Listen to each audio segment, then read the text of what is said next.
大家好，又係 Master 關於學世界嘅時候。咁上次講咗呢個世界預測，我又想今次講下呢個香港自己本地嘅預測。咁我哋喺個預測2026，即係丙午年之前咧，就講翻2025年係講過啲咩啦。咁又亦都講下究竟最後尾個結果係點啦。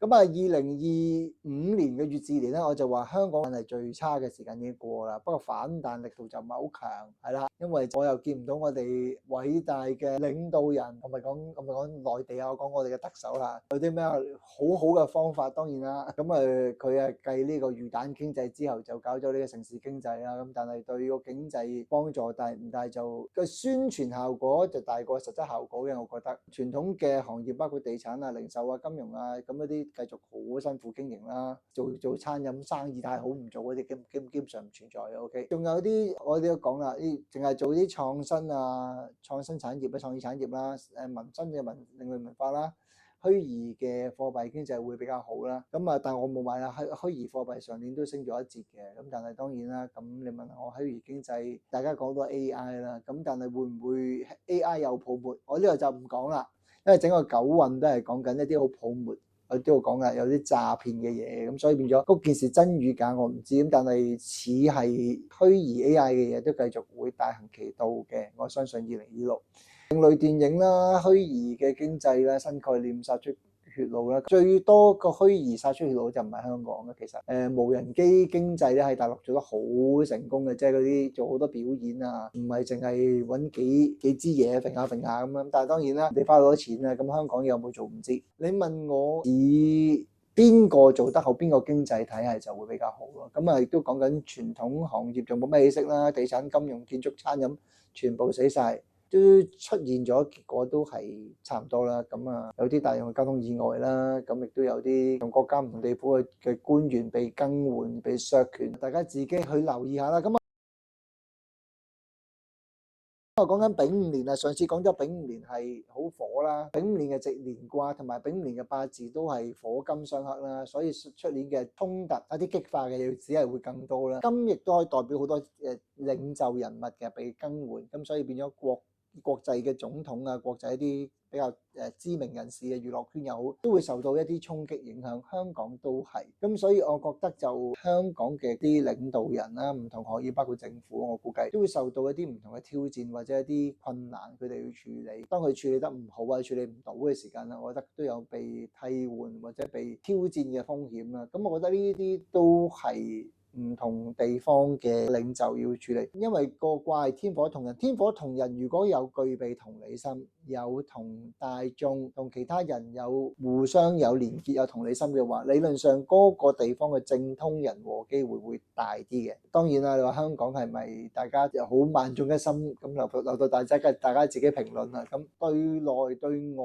好，就如果要有放下分歧，有兼容更多聲音嘅地方咧，理論上都會可以凝聚人心，個經濟發展會更好嘅。咁如果講緊好多意識形態嘅分別分野嘅地方咧，所受嘅挑戰動盪會大啲。咁所以無論係亞洲啦、美國啦、其他地方，因為佢哋裏邊個好多啲挑戰同爭鬥會比較多，咁所以變咗佢哋嘅內鬥會更加激烈嘅。咁香港自己其實你問我都有呢件事嘅，所以睇下你上至一個地方，下至間公司一個家庭，你有冇能夠政通人和，自己同理心，大家係喺對方考慮嘅論點啊，或者背後嘅一啲嘅擔心嘅事情。孔子講啊，君子和而不同，大家求同存異。如果你有大家互相將大家自己嘅唔同嘅觀點，如果兼容嘅，唔係咁多挑戰嘅，唔係咁多困難嘅，你嗰個公司好，你嗰個地方嗰個發展會更好。出年其實都有危有機，咁所以變咗出年係啲新嘅思維、新嘅領域。咁如果你公司政通人和，喺有啲新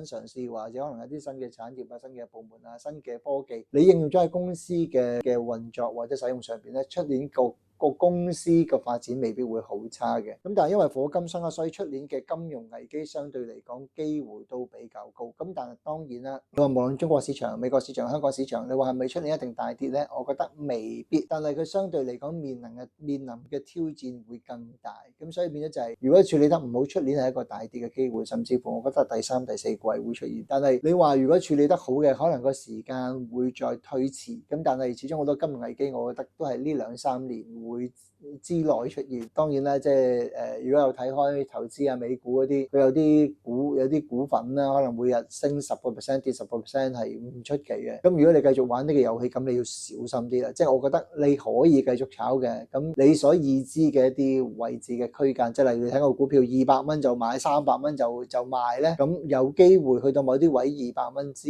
後都會繼續落嘅。咁呢啲時間就我覺得出年會有呢啲挑戰咯。香港大家最關心啦，就係零售、地產同埋金融嘅挑戰都係大嘅。咁但係金融行業都係有危有機，銀行唔係一定衰嘅，但係要睇你自己間銀行嘅係咪正通人和啦。咁佢對於科技嘅取態點樣？你大致上咁樣估計，應該都有啲銀行會有比較好嘅表現嘅。但係比較傳統做法，唔係好人性化，唔係好理大家啲傳統銀行業咧，就要留意啦。一如我所講，地產同經濟股市都係最差嘅時間已經過咗，但係佢真係冇方法冇力彈翻你啫。咁呢就靠我哋偉大嘅領導人去諗啲方法去處理啦。咁但係我 so far 未見到有效嘅方法，可能未出台係咪？諗緊方法。樓價基本上我覺得大升唔會嘅，但係出年有少少平穩，甚至乎有少少微升嘅機會會高嘅。咁但係都係睇個別屋苑啦，睇個別嘅地方啦。有能力有閒錢嘅就買嚟住啦。咁但係如果你話唔係，我唔係買嚟住嘅，我買嚟投資嘅，咁你有長線嘅打算，呢個可以。其他行業啦，例如零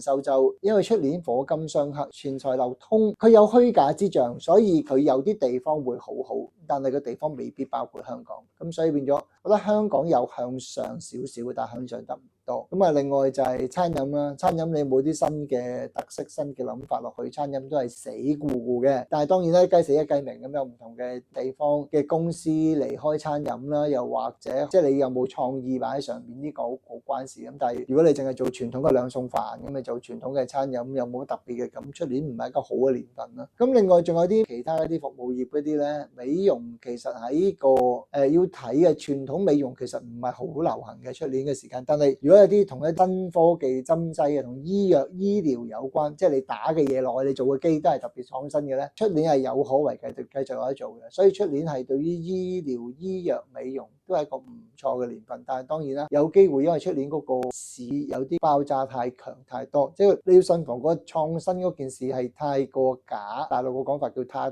過假大空啊，即係嗰件事就係太多水分喺裏邊咧，你呢個件事會形成一個爆炸。咁所以變咗件事，最終雖然有較多新科技裏邊都係講實事求是實幹嘅嘢。另外仲有其他一啲好傳統嗰啲高消費品嘅市場，出年都仲唔係大行其道嘅，不過比往年要好。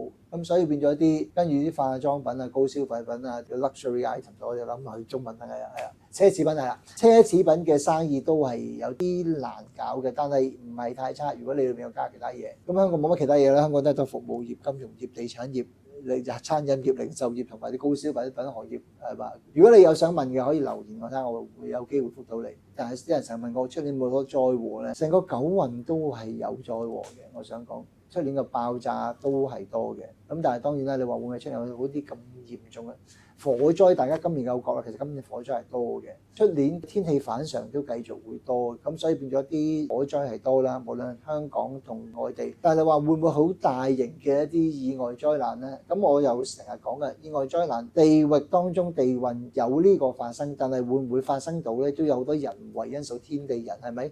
人為因素你好安全，好多啲準備嘅，其實發生嘅機會唔高。咁我覺得大家喺呢個人為嘅準備意識高咗嘅。咁但係啲其他嘅啲災禍啊，即係例如啱啱台灣嘅啲恐襲案啦，咁或者係其他嗰啲，即係我覺得呢一類型嘅意外都繼續會層出不窮嘅。咁大家就總之去每個地方之前小心啲啦。我覺得有啲唔同嘅地方，例如今年比較差嘅地方係喺西北方嘅，即係其實喺歐洲嗰邊會多啲嘅。咁另外一方面就係南方，香港其實算一個嘅，澳洲啊、星馬泰啊都有呢啲機會。咁大家就睇唔同時間特別夏季嘅時間，我比較覺得夏季嘅時間咧，唔去旅行好過去旅行嘅，或者有啲高風險嘅地區咧就少啲去啦。出年都會繼續有啲好突發嘅意外，我唔會話出年一定有恐襲啊，有好多啲乜嘢喺爆炸喺夏天發生嘅。但係總體上邊成個時間你都要留意嘅。如果有問題嘅喺下邊留言，記得 comment、like and share 我嘅 YouTube 啦。咁啊，下次再同大家講其他嘅問題。拜拜。